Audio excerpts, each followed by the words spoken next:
Gradska opština Zemun svake godine odvaja značajna sredstva u budžetu koja direktno ili indirektno koriste deca sa teritorije opštine Zemun.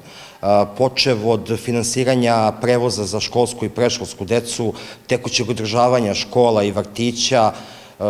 uređenja parkovskih površina, pa preko finansiranja školskog sporta, raznih udruženja koja se bave decom sa smetnjama u razvoju i sve do nekih programa i projekata koji direktno možda utiču na decu i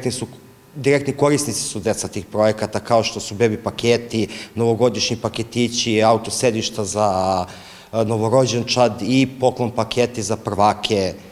svake godine. Projekat Zemunski prvak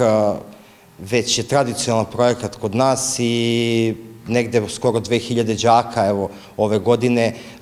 dobija poklon pakete kao nagradu, eto, za polazak u prvi razred od Gradske opštine Zemun. Poklon paketi se sastoje od ranca, pernice, pribora za pisanje, svesaka, majice za fizičko, bloka za likovnog, pribora za isto crtanje, i smatramo da uz ovih 20.000 koje grad Beograd sada daje za kupovinu udžbenika, da će to biti pozitivno za budžet porodica tih.